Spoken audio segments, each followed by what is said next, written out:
बच्चों, परमात्मा की पुण्यात्माओं, परमेश्वर द्वारा दिए गए ज्ञान को आधार बनाकर जीवन सफल करो। इसमें सबसे पहला काम है कि पतिव्रता पद पर आना होगा, यानी आन किसी भी देवता के अंदर अन्य किसी देवता के ऊपर शौकन में भी बात ना जाए, ध्यान नहीं जाए कि ये सुख उससे प्राप्त हो सकता है। दास देखता है, सार नाम ले लिया, एक परंपरा बना ली, सार नाम लेना है, झूठ सच बोल गए, सार नाम ले लिया और फिर इन्हों के फायदा नहीं हुआ, झाड़े लुआने चले गए, झाड़ा लगवाया, ज्योतिष दिखाया, हाथ दिखाया, हाथ तो उस दिन देख लिया जिस दिन तुम नाम तोड़ दिया, झूठ बोल कर सार नाम ले लिया, उसी दिन नाम खत्म है जिस दिन यू लिया, सारे नाम खत्म हो गए आपके। तो परमात्मा पाने के लिए सच्चे सुच्चे हो, क्योंकि आपने सच्चे सुच्चे घर जाना है।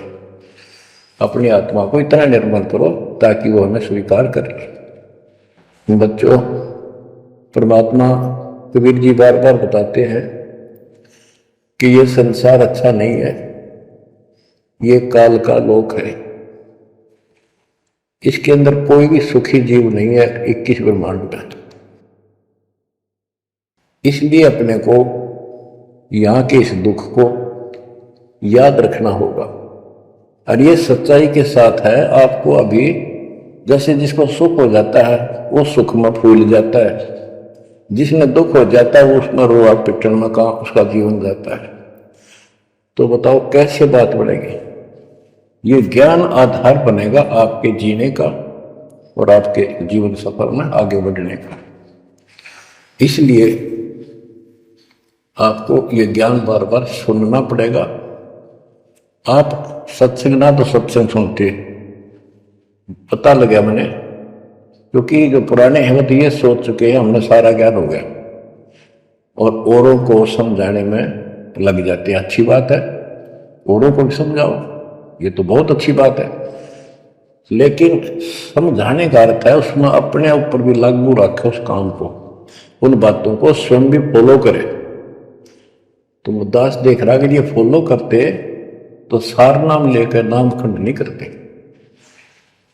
तो इसलिए फॉलो करो। ये ज्ञान जो आज आपके ऊपर परमात्मा ने या डायरी कृपा की, आपको ज्ञान वही है जो पहले आपको हजारों सत्संग करके सुना रखा, और वो रिकॉर्ड हो चुका है, उसके वीडियो ऑडियो बन चुके हैं, उनमें आप सुन सकते हो।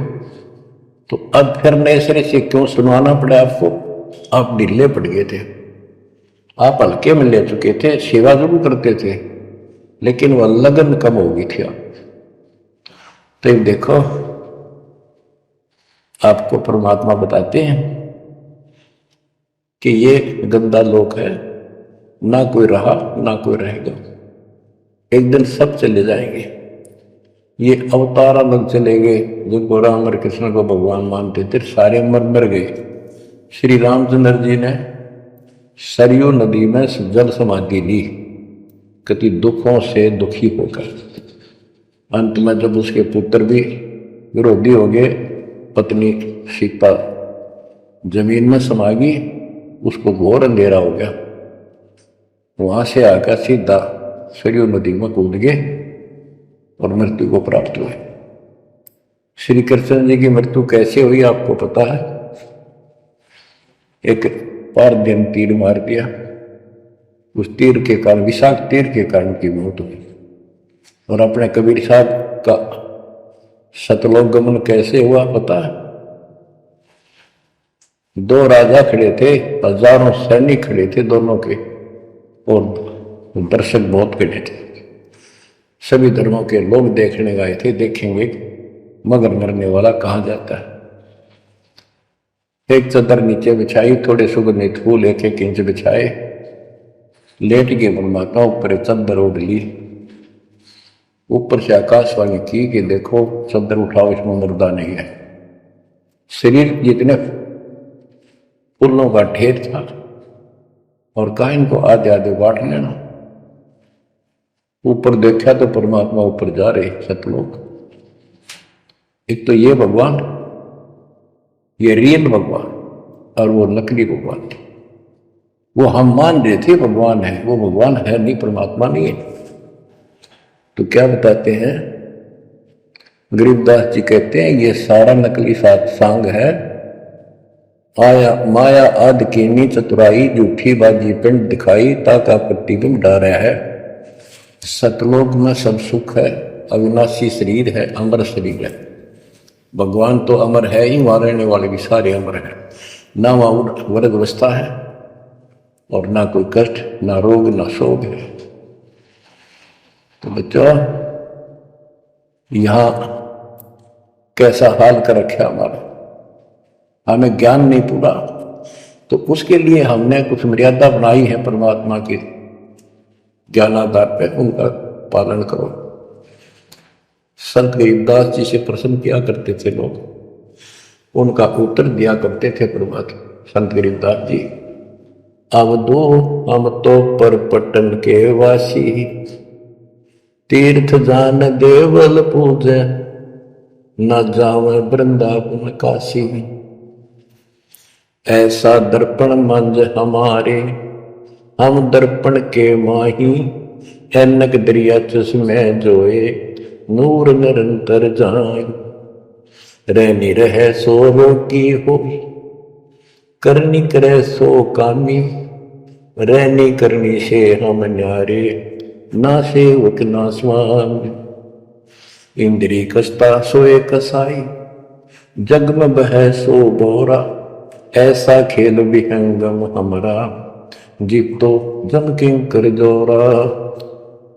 ठाकुर तो हम ठोक जलाई, हरि की हाथ उठाई, राम रहीम मजूरी कर हैं, उस दरगह में भाई।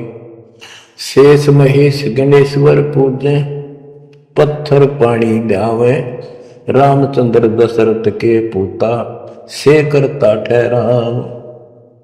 एक न करता दो न करता, नौ ठहराए भाई, दसवां भी द्वंद्व में मिदसी, सत्य कबीर दुआई। अयोध्या दशरथ दो नहीं थे, तब रामचंद्र कहाँ होते, सुर असुरन की राड मंडी है, त्रिगुण दीने गोते। जब जन्मे नी रामचंद्र राजा, तब क्या रटती बाजी, वेद पुराण नहीं जब होते, तो क्या पढ़ते पंडित काजी। शेष महेश गणेश न सर्जे, गौरा नहीं गवारा, ब्रह्मा सावत्री नहीं होते, तब कहाँ थे पुराण 18। कृष्ण विष्णु कन्वा भगवान, नानो अवतार नवेला, नाद बंद में खेलन आए, आखिर पोकट मेला। तो बच्चों, आपने पढ़ लिया, सुन लिया, आपने सुना कि ये सारे मर मर गए, ये नासवान है। परमात्मा की प्यारी आत्मा गरीबदास जी ने हमें बिल्कुल अलग अलग निर्णय दिया है कि जो भी तुम देख रहे हो, ये शरीर आपका नासवान है। 21 ब्रह्मांड में जब आग लगेगी, 21 ब्रह्मांड नष्ट हो जाए, पहले एक ब्रह्मांड जलेगा, फिर ये सब दूसरे ब्रह्मांड में शिफ्ट हो जाएंगे आप जीव। और जब लोग यहां से मुक्त नहीं होंगे, ये दुर्गति आपकी बनी रहेगी। देखो बच्चों, हम प्रतिदिन खाना वही खाते हैं, दोपहर भी, सुबह भी, शाम भी, दोपहर भी, और चाय दूध भी पीते रहते हैं। समय पर जब तक हमें सब चीज अच्छी लगती है, खाना ठीक लगता है, वही रोटी होती है सुबह दोपहर शाम। जब भी हम खाते हैं तो बहुत रुचि होती है, तो भूख लगी है, भूख लगी है तो हम स्वस्थ हैं। इसी प्रकार ये ज्ञान जो मालिक की अमृतवाणी, अमृत आपको पिलाया जाता है, जितनी बार सुनते हो आपकी आत्मा में कसक बराबर रहती है। तो आपकी आत्मा निर्दोष है, कोई पाप आप पर प्रभावी नहीं है। और जब भोजन अच्छा नहीं लगता तो समझो वो बीमार हो रही है, बीमार होगी तो उसका कोई इलाज है, कड़वी कड़वी गोली खानी पड़ेगी, ना चाहते हुए खानी पड़ती है। इसी प्रकार इस सत्संग को न चाहते हुए सुनो, और इसके सुनते सुनते एकदम सब ठीक हो जाएगा। तो इसको जितनी बार सुनो उतना ही आपकी आत्मा मनन करे कि सचमुच ये तो हर रोज सुनना पड़ेगा। रोज ही जैसे कपड़े धोते हैं, रोज पहनते हैं, डेली उनको धोना भी पड़ता है, जब बस साफ रहेंगे वह बेशक आपको साफ दिखाई देते हैं, पर मैल कहीं ना कहीं लग चुका होता है प्रतिदिन पहनने से। इसलिए सुमन, सेवा, दान और सुबह दोपहर शाम की आरती और नाम जाप शुरू करते रहना, साथ में ज्ञान सुनना। एक रूटीन बनाओ बच्चों। अब्राहिम अदम सुल्तान की परीक्षा। सुल्तान अदम ने एक साधु की कुटिया देखी जो कई वर्षों से उस स्थान पर साधना कर रहा था। अब्राहिम उसके पास गया। वह साधक बोला कि यहाँ पर मत रहना, यहाँ कोई खाना पानी नहीं है, आप कहीं और जाइए। सुल्तान अब्राहिम बोला कि मैं तेरा मेहमान बनकर नहीं आया, मैं जिसका मेहमान हूँ वह मेरे रिजक की व्यवस्था करेगा। इंसान अपनी किस्मत साथ लेकर आता है, कोई किसी का नहीं खाता है। हे बेईमान, तू तो अच्छा नागरिक भी नहीं है, तू चाहता है परमात्मा से मिलना, नीयत ठीक है, नहीं तो इंसान परमार्थ नहीं कर सकता। बिना परमार्थ परमात्मा नहीं मिलता। जिसने जीवन दिया है वह रोटी भी देगा। अब्राहिम थोड़ी दूरी पर जाकर बैठ गया। शाम को आसमान से एक थाल उतरा जिसमें भिन्न भिन्न प्रकार की सब्जी, हलवा, खीर, रोटी तथा जल का लोटा था। थाली के ऊपर थाल परोस ढका था। अब्राहिम ने थाली से कपड़ा उठाया और पुराने साधक को दिखाया। उस पुराने साधक के पास आसमान से 2 रोटी, वे भी जौ के आटे की, और एक लोटा पानी आए। यह देखकर पुराना साधक नाराज हो गया कि हे प्रभु, मैं तेरा भेजा हुआ भोजन नहीं खाऊंगा, आप तो भेदभाव करते हो। मुझे तो सूखी जौ की रोटी, अब्राहिम को अच्छा खाना पुलाव वाला भेजा है। परमात्मा ने आकाशवाणी की कि हे भक्त, यह अब्राहिम एक धनी राजा था। इसके पास अरब खरब खजाना था। इसकी 16,000 रानियां थी, बच्चे थे, अमीर मंत्री तथा दीवान थे, नौकर नौकरानियां थी। यह मेरे लिए ऐसे ठाठ छोड़कर आया है, इसको तो क्या न दे दूं।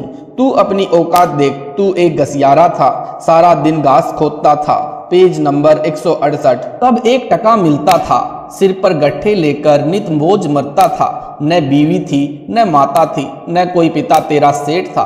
तुझको मैं पकी पकाई रोटियां भेजता हूँ, तू फिर भी नखरे करता है। यदि तू मेरी रजा में राजी नहीं है तो कहीं और जा बैठ। यदि भक्ति से विमुख हो गया तो तेरा घास खोदने का खुरपा और बांधने की जाली ये रखी, जा खोद घास और खा। यदि परमात्मा से कुछ हासिल करना है तो मेरी रजा से बाहर कदम मत रखना। भक्त में यदि कुब्र यानी अभिमान है तो वह परमात्मा से दूर है। यदि बंदगान यानी भगवान के भक्त में इज्जत यानी आदर सम्मान आधीनी है तो वह हक यानी परमेश्वर के करीब है। सुल्तान अदम ने परमेश्वर से अर्ज की कि हे दाता, मैं मेहनत करके निर्वाह करूंगा, आपकी भक्ति भी करूंगा, आप यह भोजन न भेजो। रूखी सूखी खाकर मैं आपके चरणों में बना रहना चाहता हूँ। यह भोजन आप भेज रहे हो, यह खाकर तो मन में दोष आएंगे, कोई गलती कर बैठूंगा। यह अर्ज वह पुराना भक्त भी सुन रहा था। उसकी गर्दन नीची हो गई। परमात्मा से अर्ज की, प्रभु मेरी गलती को क्षमा करो, मैं आपकी रजा में प्रसन्न रहूंगा। उस दिन से अब्राहिम जंगल से लकड़ियां तोड़ कर लाता, बाजार में बेचकर खाना ले जाता, 8 दिन तक उसी को खाता और भक्ति करता था। भगत हो नियत का पूरा। कुछ वर्ष पश्चात अब्राहिम भ्रमण पर निकला। एक सेठ का बाग था, उसको नौकर की आवश्यकता थी। सुल्तान को पकड़कर बाग की रखवाली के लिए रख लिया। 1 वर्ष पश्चात सेठ बाग में आया। उसने अब्राहिम से अनार लाने को कहा। अनार लाकर सेठ को दे दिए। अनार खट्टे थे। सेठ ने कहा कि तेरे को 1 वर्ष में यह भी पता नहीं चला कि मीठे अनार कैसे होते हैं।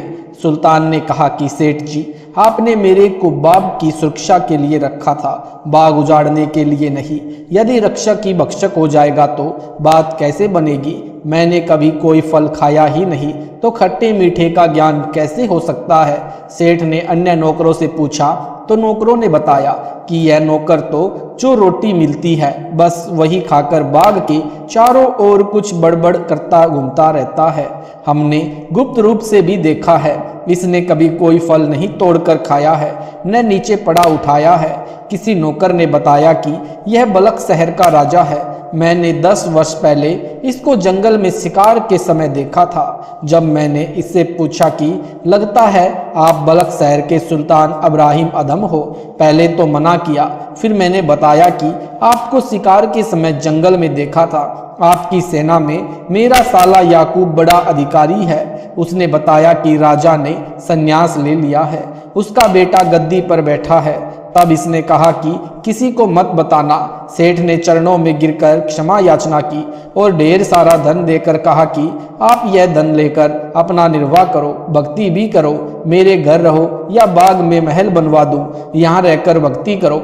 सुल्तान धन्यवाद कहकर चल पड़ा। Page number 169। दास की परिभाषा। एक समय सुल्तान एक संत के आश्रम में गया। वहां कुछ दिन संत जी के विशेष आग्रह से रुका। संत का नाम हुक्म दास था।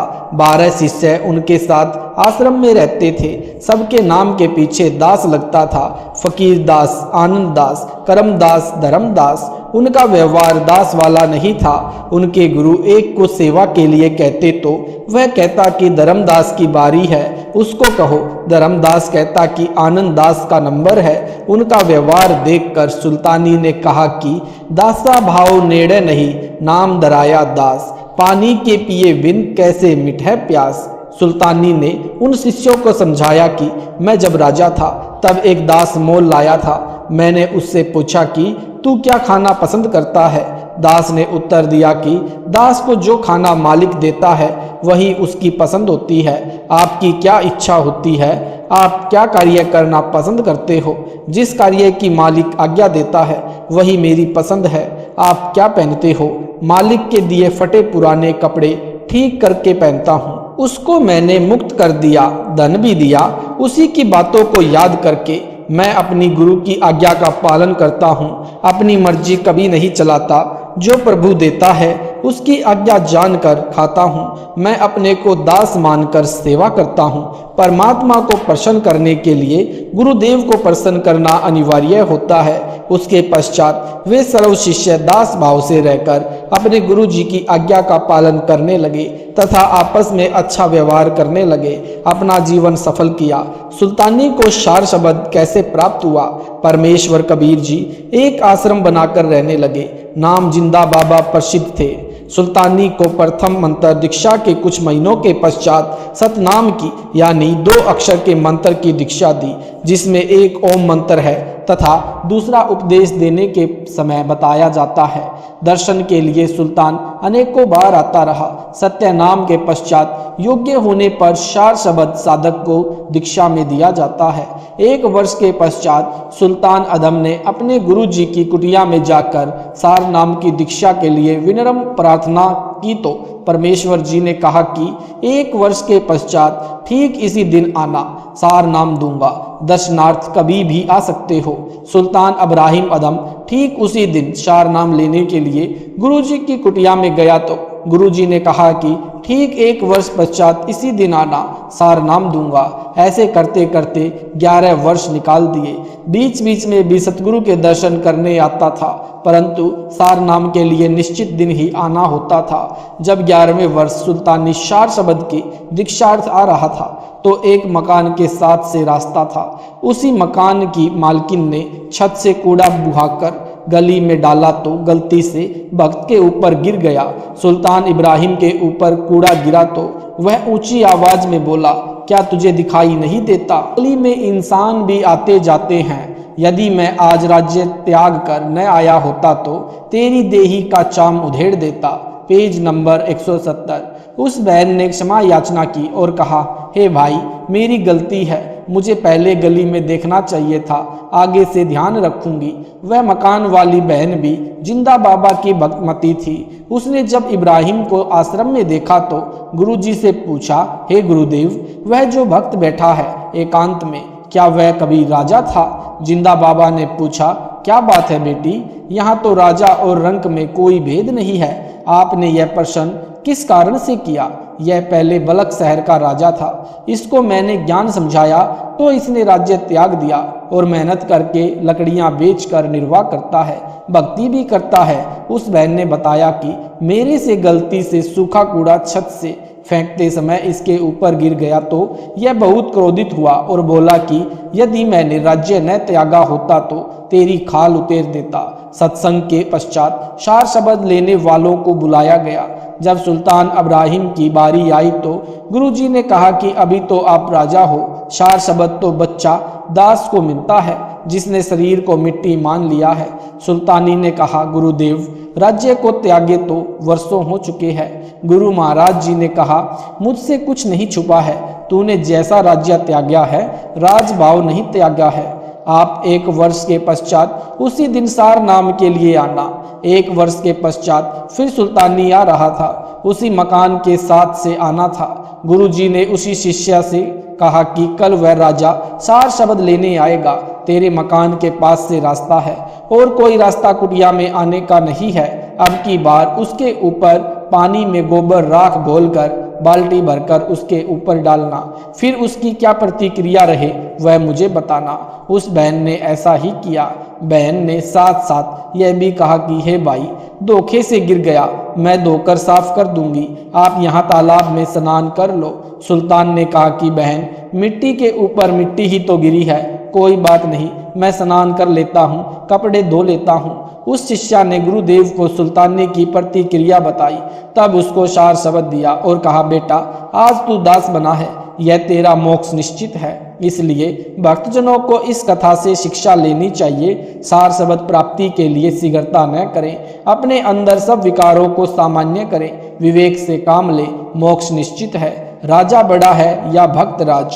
एक बार सुल्तान अदम अपने बलख शहर के बाहर एक तालाब पर जाकर बैठ गया। उसका पुत्र राजा था।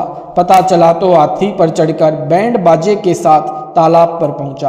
पिताजी से घर चलने को कहा। सुल्तान ने साफ शब्दों में मना किया। लड़के ने कहा कि आपने यह क्या हुलिया बना रखा है, आप यहाँ ठाठ से रहो, आप भिखारी बनकर कष्ट क्यों उठा रहे हो, मेरी आज्ञा से आज सब कुछ हो जाता है। सुल्तान ने कहा कि जो परमात्मा कर सकता है वह राजा नहीं कर सकता। लड़के ने कहा कि आप आज्ञा दो, वही कर दूंगा, आपको हमारे पास रहना होगा। सुल्तानी ने कहा कि ठीक है, स्वीकार है, मैं हाथ से कपड़े सीने की एक सुई इस तालाब में डालता हूँ, यह सुई जल से निकाल कर मेरे को लौटा दे। Page number 171। राजा ने सिपाहियों, गोताखोरों तथा जाल डालने वालों को बुलाया। सब प्रयत्न किया परंतु व्यर्थ। लड़के ने कहा, पिताजी एक सुई के बदले 1000 सुइयां ला देता हूँ, क्या आपका अल्लाह यह सुई निकाल देगा? तब सुल्तान ने कहा कि हे पुत्र, यदि मेरा अल्लाह यही सुई निकाल देगा तो क्या तुम भक्ति करोगे, क्या संन्यास ले लोगे? लड़के ने कहा कि आप पहले यह सुई अपने प्रभु से निकलवाओ, फिर सोचूंगा। इब्राहिम ने कहा कि परमात्मा की बेटी मछलियों, मुझ दास की एक सुई आपके तालाब में गिर गई है, मेरी सुई निकालकर मुझे देने की कृपा करें। कुछ ही क्षणों के उपरांत एक मछली मुख में सुई लिए इब्राहिम के पास किनारे पर आई। इब्राहिम ने सुई पकड़ ली और मछलियों का हाथ जोड़कर धन्यवाद किया। तब सुल्तानी ने कहा, बेटा देख, परमात्मा जो कर सकता है वह मानव चाहे राजा भी क्यों न हो नहीं कर सकता, अब क्या भक्ति करेगा? पुत्र ने कहा कि भगवान ने आपको सुई ही तो दी है, मैं तो आपको हीरे मोती दे सकता हूँ, भक्ति तो वृद्ध अवस्था में करूँगा। भक्त इब्राहिम उठकर चल पड़ा, अपनी गुफा में चला गया। विकार जैसे काम, मोह, क्रोध, वासना नष्ट नहीं होते, शांत हो जाते हैं। विकार मरे ना जानियो, जो बुबल में आग, जब कर ले दद कही सतगुरु शरणा लाग। एक समय इब्राहिम सुल्तान मक्का में गया हुआ था। उनका उद्देश्य था कि भ्रमित मुसलमान श्रद्धालु मक्का में हज के लिए या वैसे ही आते रहते हैं, उनको समझाना था। उनको समझाने के लिए वहाँ कुछ दिन रहे, कुछ शिष्य भी बने। किसी हज यात्री ने बलख शहर में राजा बताया कि इब्राहिम मक्का में रहता है। छोटे लड़के ने पिताजी के दर्शन की जिद की तो उसकी माता, लड़का तथा नगर के कुछ स्त्री और पुरुष भी साथ चले और मक्का में जाकर इब्राहिम से मिले। इब्राहिम अपने शिष्यों को शिक्षा देता था कि बिना दाढ़ी मूछ वाले लड़के तथा पर स्त्री की ओर अधिक देर नहीं देखना चाहिए, ऐसा करने से उनके प्रति मोह बन जाता है। अपने लड़के को देखकर इब्राहिम से रहा नहीं गया। एक टक बच्चे को देखता रहा। लड़के की आयु लगभग 13 वर्ष थी। शिष्यों ने कहा कि गुरुदेव, आप हमें तो शिक्षा देते हो कि बिना दाढ़ी मूछ वाले बच्चे की ओर ज्यादा देर नहीं देखना चाहिए, स्वयं देख रहे हो। इब्राहिम ने कहा, पता नहीं मेरा आकर्षण इसकी ओर क्यों हो रहा है। उसी समय एक वृद्ध ने कहा, राजा जी, यह आपकी रानी है और यह आपका पुत्र है। आप राज्य त्याग कर आए उस समय यह गर्भ में था, आपसे मिलने आए हैं। उसी समय लड़का पिता के चरणों को छूकर गोदी में बैठ गया। इब्राहिम की आंखों में ममता के आंसू छलक आए। परमेश्वर की ओर आकाशवाणी हुई कि हे सुल्तानी, तेरे को मेरे से प्रेम नहीं रहा, अपने परिवार से प्रेम है, अपने घर चला जा। उसी समय इब्राहिम को झटका लगा और आंखें बंद करके प्रार्थना की कि हे परमात्मा, मेरे वश से बाहर की बात है, या तो मेरी मृत्यु कर दो या इस लड़के की। उसी समय लड़के की मृत्यु हो गई। इब्राहिम उठकर चल पड़ा। बलक से आए व्यक्ति लड़के के अंतिम संस्कार करने की तैयारी करने लगे। Page number 172। परमात्मा पाने के लिए भक्त को प्रत्येक कसौटी पर खरा उतरना पड़ता है, तब सफलता मिलती है। उस लड़के के जीव को परमात्मा ने तुरंत मानव जीवन दिया और अपने भक्त के घर में लड़के को उत्पन्न किया। बचपन से ही उस आत्मा को परमात्मा का मार्ग मिला। एक बार सब भक्त बाबा जिंदा के आश्रम में सत्संग में इकट्ठे हुए। वह लड़का उस समय 4 वर्ष की आयु का था। परमेश्वर की कृपा से उसका बिस्तर तथा इब्राहिम का बिस्तर एक साथ साथ लगा था। इब्राहिम को देखकर लड़का बोला, पिताजी, आप मुझे मक्का में क्यों छोड़ आए थे? मैं अब भक्त के घर जन्मा हूँ। देख, न अल्लाह ने मुझे आपसे फिर मिला दिया। यह बात गुरुजी जिंदा बाबा यानी परमेश्वर कबीर जी के पास गई तो जिंदा बाबा ने बताया कि यह इब्राहिम का लड़का है जो मक्का में मर गया था।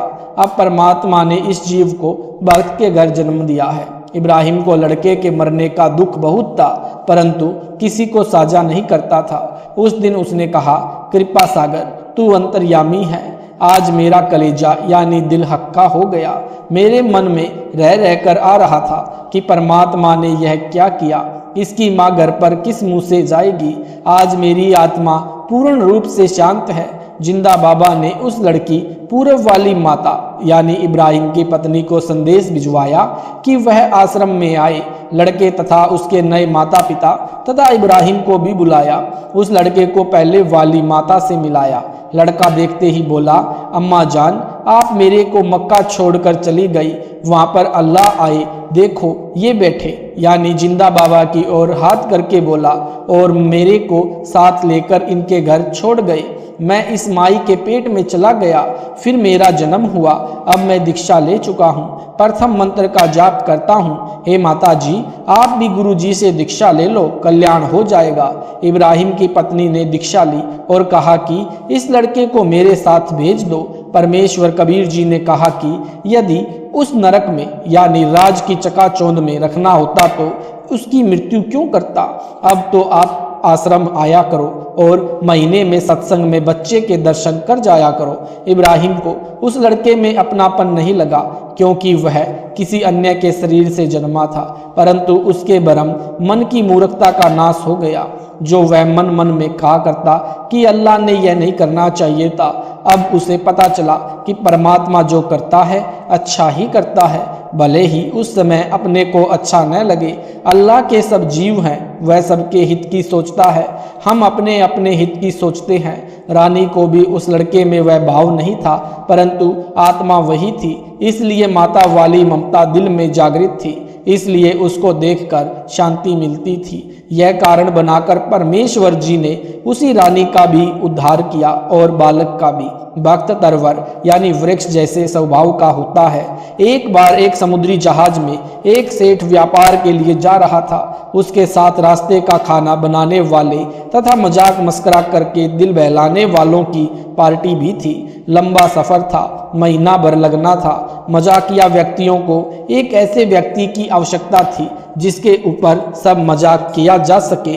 खोज करने पर इब्राहिम को पाया और पकड़कर ले गए। Page number 173। सोचा कि इस भिखारी को रोटियां चाहिए, मिल जाएंगी। समुद्र में दूर जाने के पश्चात सेठ के लिए मनोरंजन का प्रोग्राम शुरू हुआ।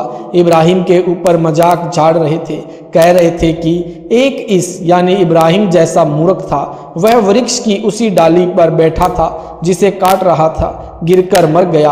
हा हा करके हंसने लगे थे। इस प्रकार बहुत देर तक ऐसी अभद्र टिप्पणियां करते रहे। इब्राहिम बहुत दुखी हुआ, सोचा कि महीनों का दुख हो गया, न भक्ति कर पाऊंगा न चैन से रह पाऊंगा। उसी समय आकाशवाणी हुई कि हे भक्त इब्राहिम, यदि तू कहे तो इन मूर्खों को मार दूं, जहाज को डुबो दूं, तुझे बचा लूं, ये तेरे को तंग करते हैं। यह आकाशवाणी सुनकर जहाज के सब व्यक्ति भयभीत हो गए। इब्राहिम ने कहा, हे अल्लाह, यह कलंक मेरे माथे पर न लगा, ये बेखबर हैं। इतने व्यक्तियों के मारने के स्थान पर मुझे ही मार दे या इनको सद्बुद्धि दे दो। ये आपकी भक्ति करके अपने जीव का कल्याण कराएं। जहाज मालिक सहित सब यात्रियों ने इब्राहिम से क्षमा याचना की तथा परमात्मा का ज्ञान सुना, आदर के साथ अपने साथ रखा, भक्ति करने के लिए जहाज में भिन्न स्थान दे दिया। इब्राहिम ने उन सबको सत्य ज्ञान समझाकर आश्रम में लाकर गुरुजी से दीक्षा दिलाई। इब्राहिम स्वयं दीक्षा दिया करता था। जब जिंदा बाबा यानी परमेश्वर कबीर जी को किसी ने इब्राहिम की उपस्थिति में बताया कि हे गुरुदेव, इब्राहिम दीक्षा देता है, तब परमेश्वर जी ने बताया कि हे भक्त, आप गलती कर रहे हो, आप अधिकारी नहीं हो। उस दिन के पश्चात इब्राहिम ने दीक्षा देनी बंद की तथा अपने सब शिष्यों को पुण्य गुरु जी से उपदेश दिलाया, क्षमा याचना की, स्वयं भी अपना नाम शुद्ध करवाया, भविष्य में ऐसी गलती नहीं की। कबीर सागर के अध्याय सुल्तान बोध का सारांश संपूर्ण हुआ। पारख के अंक का सरलार्थ चल रहा है। पारख के अंक की वाणी नंबर 37 से 41 का सरलार्थ परमात्मा कबीर जी की शरण में आकर वचन के शिष्य बनकर श्री नानक देव यानी सिख धर्म के प्रवर्तक जैसे भक्त 9 लाख पार हो गए तथा श्री गोरखनाथ जैसे सिद्ध पुरुष 10 लाख पार हो गए। श्री दत्तात्रेय जैसे ऋषि 1 लाख उनकी शरण में सदा उनकी महिमा की चर्चा करते रहते हैं। संत रविदास जैसी करोड़ों भक्त आत्मा पार हो गई। कबीर जी के ज्ञान व साधना का आश्रय लेकर स्वामी रामानंद जी काशी वाले जैसी लाखों आत्माएं पार की। Page number 174। स्वामी रामानंद जी को गुरु बनाकर पार किया और जो शिष्य बनाकर भवसागर से पार किए उनकी तो गिनती ही नहीं की जा सकती। परमात्मा कबीर जी ज्ञानी के नाम से प्रकट थे। तब एक खोजी यानी ज्योतिष करने वाला तथा गुम हुए पशु तथा अन्य चोरी हुए सामान को बताता था कि ऐसे गुम हुआ है, वहां रखा है। ऐसे व्यक्ति पूर्व जन्म की भक्ति की शक्ति से कुछ सत्य बता देते हैं, परंतु अपनी पूर्व जन्म की भक्ति नष्ट करके नरक में गिरते हैं। खोजी को सतगुरु कबीर जी ने पार किया। संत गरीबदास जी ने स्पष्ट किया है कि विश्व में एकमात्र कबीर ही सतगुरु है या उनके ज्ञान को ठीक से समझा हुआ ही उनका कृपा पात्र सतगुरु है। यह सबको बता रहा हूँ, यह सबको उपदेश है। परमात्मा कबीर जी त्रेता युग में ऋषि मुनिंद्र के नाम से प्रकट हुए थे। उस समय ऋषि दुर्वासा तथा श्री विष्णु जी का वाहन गरुड़ उनकी शरण में आए थे। दुर्वासा जी सिद्धियां युक्त था, अपने को पूर्ण ऋषि मानता था। परमात्मा कबीर जी के ज्ञान को सुना परंतु विश्वास नहीं किया। शिष्य भी बना परंतु अपना अहंकार नहीं त्यागा। गरुड़ ने ज्ञान समझा, शिष्य हुआ, भक्ति भी कर रहा है, किसी जन्म में फिर शरण में आएगा। उस समय बताया था कि रामचंद्र तो अरबों बार राम लीला कर करके मर लिए, पांडवों द्वारा की गई धर्म यज्ञ पूर्ण करना। परमात्मा कबीर जी द्वापर में सशरीर बालक रूप में पृथ्वी पर आए थे। एक तालाब में कमल के फूल पर नवजात शिशु रूप में विराजमान हुए थे। एक निसंतान वाल्मीकि वहां से उठा ले गया, अपनी पत्नी को दिया। गर्भ में बालक की कमी पूरी होने से वाल्मीकि दंपति की खुशी का ठिकाना नहीं रहा। बालक जब 5-7 वर्ष का हुआ तो अध्यात्म ज्ञान बताने लगा। किसी ने उनके ज्ञान को स्वीकार नहीं किया। एक वाल्मीकि सुदर्शन उनका शिष्य हुआ, उसे सतलोक के दर्शन करवाए। तब वह पूर्ण रूप से समझ गया कि करुणा में यानी कबीर जी का नाम करुणा में रखा गया था। स्वयं पूर्ण परमात्मा है।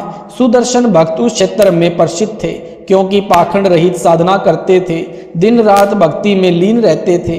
महाभारत के युद्ध के बाद पांडवों ने श्री कृष्ण जी के सानिध्य में एक धर्म यज्ञ की थी जो परमात्मा कबीर जी ने सुदर्शन का रूप बनाकर संपूर्ण की थी। सत साहिब जी, इस वीडियो के बनाने का उद्देश्य हमारा किसी को भी नीचा दिखाना या किसी की भावनाओं को ठेस पहुंचाने का नहीं है। इस वीडियो के बनाने का उद्देश्य हमारा अध्यात्म ज्ञान को जन जन तक पहुंचाना है जिससे पूरा संसार सुखी हो सके। अगर आपको यह वीडियो अच्छा लगा है तो वीडियो को लाइक करें, शेयर करें, कमेंट करें। ऐसे ही वीडियो देखने के लिए हमारे चैनल सतलोक इन संत रामपाल जी महाराज चैनल को सब्सक्राइब जरूर करें। सत साहिब जी।